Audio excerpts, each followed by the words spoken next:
Hi, I'm Kim Curry, and I'm a student physical therapist at Campbell University. Today we're going to be talking about finger extension strengthening for a home exercise program.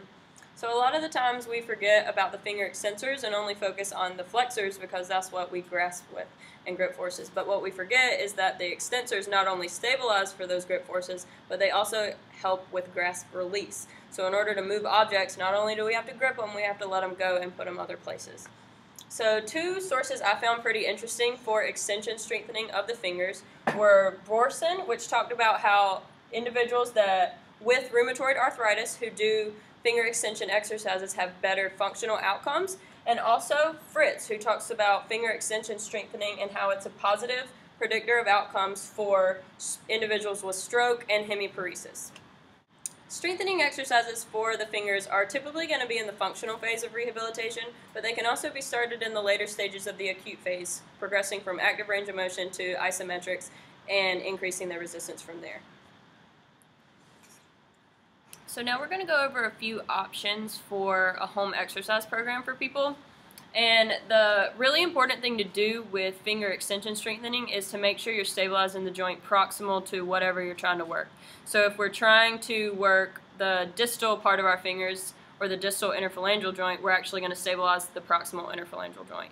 So one way to do this, which is going to be difficult for a patient to do at home, but it is listed in Kisner, is stabilizing your hand, so your palm's on a table, and you're going to actually move your fingers off to whatever joint you're trying to work. So if you're trying to work your MCPs, you're going to bring those to the edge of the table and stabilize your hand, and then you're just going to bring your fingers up and extend them. You can also increase the resistance on this by having a rubber band and coming up against that, but once you increase the resistance and the patient has to hold the rubber band, it's difficult to stabilize that proximal joint.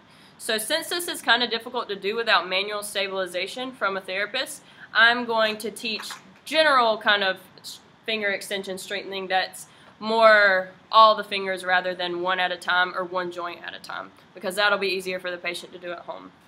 So one way to do this is just to wrap. You're going to wrap the rubber band around all 5 fingers, and you're just going to kind of expand. So all I'm doing is bringing my fingers out, including my thumb, and extending all the fingers. To increase the resistance on this, you can add another rubber band. So just going like that. Another way I like to do it is to actually wrap the rubber band around all 5 fingers. So you're going to wrap it around your thumb, twist it in between, wrap it around, twist, twist, twist.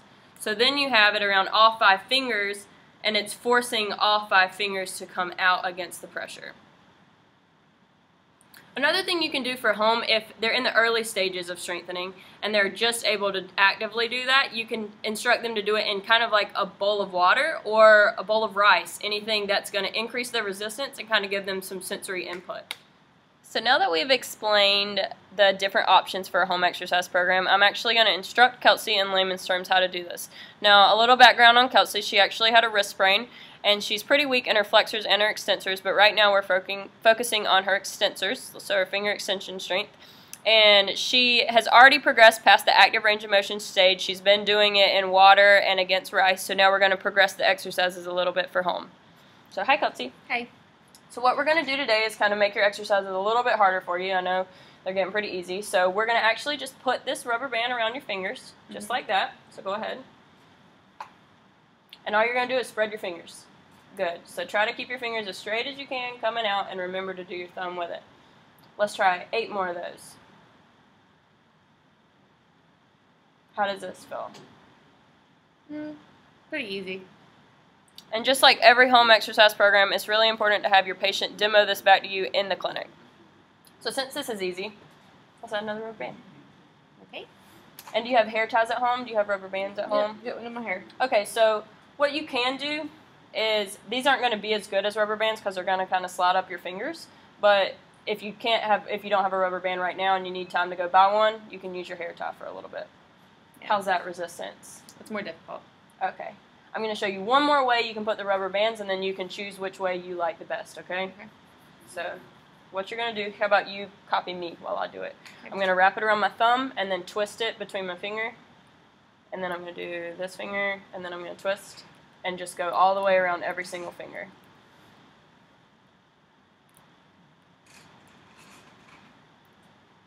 very coordinated. That's okay. All right, and now you're going to do the exact same thing, so you're just going to bring your finger out. How's that? Feels about the same as the two bands. Okay, so if that's difficult, you can do that. You can choose either one you want to do, and if you need more resistance on that, all you got to do is add another rubber band. Okay. So what I want you to do, I just want you to do those probably 2 to 3 times a day, and I don't want you to be painful with them. I want them to be pain-free.